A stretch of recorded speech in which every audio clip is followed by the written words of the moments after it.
Olá, olá. Seja bem-vindo aqui à série Palavra que Fala, a série onde eu vou conversar com vocês sobre reflexões a respeito de temas, textos bíblicos, né? E hoje, nesse episódio, eu vou estar falando, aproveitando o contexto que nós encontramos hoje de Páscoa, eu vou falar sobre a relação que nós temos entre a Páscoa e a lei, tá? É interessante porque a Páscoa ela precede, né? Ela é anterior à lei. A gente vai conversar um pouquinho sobre isso e o que isso tem a ver conosco, o que isso nos ajuda, né? É fato que nós somos julgados, né? Na Bíblia é bem claro que nós somos julgados pelas obras. E se nós somos julgados pelas obras, então a lei de Deus ela tem um papel muito importante no julgamento. Agora, quando a gente observa o contexto da Páscoa, né, nesse cenário de julgamento, nós percebemos uma importância que ela tem para nos ajudar a compreender como funciona a questão do julgamento, o juízo de Deus. Então eu queria convidar você a acompanhar comigo aqui o que o texto diz a respeito do episódio da Páscoa. A gente encontra isso aqui em Êxodo capítulo 12. E o texto diz assim, ó, capítulo 12, verso 1. Disse o Senhor a Moisés e Arão na terra do Egito: Este mês vos será o principal dos meses, será o primeiro mês do ano. Falai a toda a congregação de Israel, dizendo: Aos 10 deste mês, cada um tomará para si um cordeiro, segundo a casa de seus pais. Um cordeiro para cada família. Mas se a família for pequena, para um cordeiro, então, convidará ele o vizinho mais próximo, conforme o número das almas, conforme que cada um puder comer, para aí calculares quantos bastem para o cordeiro. O cordeiro será sem defeito, macho de 1 ano. Podereis tomar um cordeiro ou um cabrito, e o guardareis até o 14º dia deste mês. E todo o ajuntamento da congregação de Israel o imolará no crepúsculo da tarde.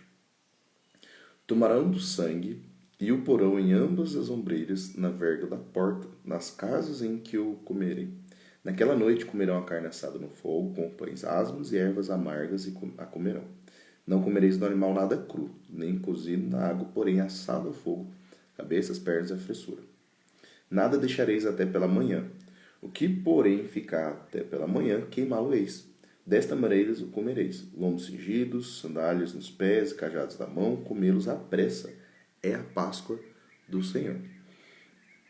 E aí, depois no verso 14 diz assim, ó: Este dia vos será por memorial, e o celebrareis com solenidade ao Senhor. Nas vossas gerações o celebrareis por estatuto perpétuo. Olha que interessante. Aqui eles estavam celebrando. E a Páscoa era uma celebração. Lá no verso 13 fala: E o sangue vos será por sinal nas casas em que estiveres. Quando eu vir o sangue, passarei por vós, e não haverá que entre vós praga destruidora quando eu ferir a terra do Egito. Então qual que é o contexto? Você conhece a história. O povo de Israel, eles estavam escravos no Egito, e Deus ele queria libertar o povo. O faraó não queria permitir. Então Deus ele foi enviando pragas, foram várias pragas. E na última praga que Deus enviou, era a praga do anjo, né, do juízo de Deus. Onde o anjo ele passava pelas casas e quem não tinha o sangue do cordeiro no umbral das portas, ele entrava e matava o primogênito daquela casa. Tanto dos filhos primogênitos dos seres humanos, quanto dos animais também. E o povo de Israel, por ter colocado o sangue nos umbrais, os seus filhos não foram mortos, seus animais não foram mortos. Mas o povo do Egito, sim. O que é interessante, né? É que observa que vamos pensar no contexto da aliança, né? Então, por que que Deus ele tira o povo da terra do Egito? Então, vamos voltar agora lá no início do livro de Êxodo e diz assim, ó. Verso 24. Verso 23. Decorrido muitos dias, morreu o rei do Egito, os filhos de Israel gemiam sob a servidão e por causa dela clamaram, seu clamor subiu a Deus. Então, o clamor do povo de Israel, o choro, o sofrimento deles subiu como se fosse uma oração para Deus, né? E aí o verso 24, ouvindo Deus o seu gemido, lembrou-se da sua aliança com Abraão, Isaque e Jacó. e viu Deus, filho de Israel, e atentou para a sua condição. Então observa que aqui Deus ele se lembra da sua aliança. Então a libertação do povo faz parte da aliança de Deus. Deus liberta o povo porque faz parte da promessa da aliança que ele fez com Abraão.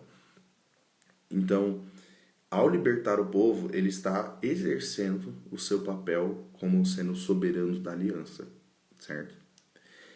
Então nós temos dois momentos para o povo que são muito importantes em relação à questão da aliança. Esse é o momento da Páscoa, da libertação, e também a questão da lei depois no futuro, no Sinai, onde a aliança de Deus ela é instituída, ela é estabelecida, né, com o povo. Só que nós entendemos que a revelação de Deus ela é progressiva, né? Gradualmente ela vai sendo passado para o povo, né? Quanto mais Deus se revela, mais a gente vai compreendendo. Então, gradativamente Deus vai revelando o seu caráter, ele vai revelando o seu plano, ele vai revelando como vai funcionar essa questão da sua aliança, tá? Então, antes de chegar lá na lei, a primeira coisa que vem é a Páscoa. Agora, lembra que eu falei que ia falar sobre a relação de Páscoa e juízo, né? Ali, o anjo passando já era um juízo, certo? Então, era o julgamento de quem teria morte ou não. E o que impediu o povo de passar por esse, né, de uma forma negativa, passar pela condenação do julgamento e ter o filho primogênito morto, era o sangue que foi colocado na porta. E depois disso, quando eles saem, eles vão para o deserto, e lá no deserto eles recebem a lei de Deus. E ao receber a lei de Deus, eles vão ter agora quais são os parâmetros do juízo de Deus. Agora, o que é legal? O caráter de Deus, né? A lei de Deus, na verdade, representa o seu caráter. E nós somos julgados pela lei de Deus, como base, porque nós somos julgados pelas obras. Porém, o que nos garante de estarmos livres da condenação é o sangue, assim como foi com o povo de Israel. Então, o sangue do Cordeiro foi o que deu para eles a oportunidade de serem livres da condenação, de poderem serem salvos no juízo, no julgamento, certo? Então, esse é o ponto, né? O sangue, ele é aquele que dá condições de você poder ser livre, de você poder ser salvo no juízo de Deus. Isso trazendo para Cristo, né? Cristo como sendo um Cordeiro de Deus que tira o pecado do mundo. Porque hoje, né, na Páscoa, a gente pode aproveitar para celebrar, estar junto com amigos, mas a gente não pode esquecer que a verdadeira Páscoa é Cristo. Ele que é o Cordeiro que cumpre, né, tudo isso que apareceu no Antigo Testamento. Era muito vago para o povo de Israel fazer os sacrifícios sem a vinda do Messias. Então tudo isso apontava ainda para o Messias que viria para cumprir tudo isso. E com Cristo agora, tudo isso faz sentido. Onde ele se sacrifica, ele entrega seu sangue para que nós pudéssemos ter liberdade. E através dele nós temos condições de poder ser salvos diante do juízo de Deus. Agora, um outro aspecto interessante da Páscoa é que eles estão celebrando a libertação do Egito. Então eles estão comemorando, eles estão festejando eles serem libertos por Deus. Só que eles estão comemorando, eles estão festejando ainda no Egito, antes de serem libertos. Então é interessante que no contexto da Páscoa nos ajuda a entendermos que nós precisamos ter uma dimensão futura também.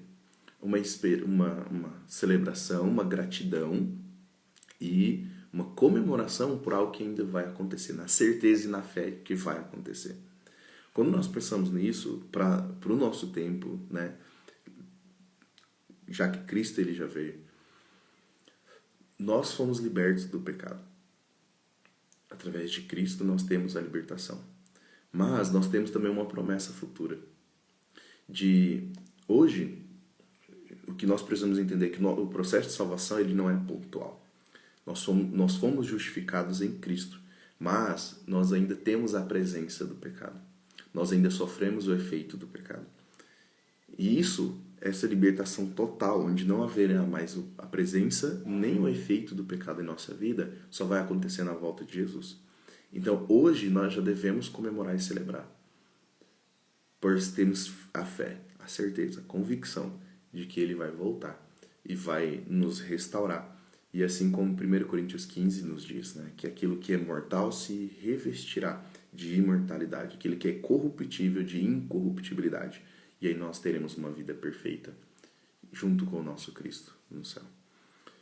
Se você gostou, compartilha, manda para alguém, certo? Para a gente poder estar refletindo.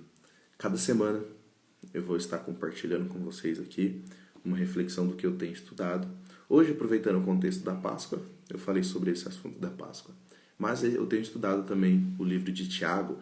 Não sei se você tem visto aqui no meu Instagram, que eu tenho colocado algumas perguntas, alguns questionamentos ali que são curiosos, interessantes a respeito dos meus estudos do livro de Tiago. E eu vou estar compartilhando com vocês aqui também nas próximas semanas, tá bom? Eu quero deixar um presentinho especial para vocês, aproveitando, né, que todo mundo presenteia os outros aí na época da Páscoa. Eu quero que você vá aqui no meu Instagram, se você está assistindo pelo YouTube. O meu Instagram é o alisson.estudeabíblia. O Alisson é WALISSON. .estudeabíblia.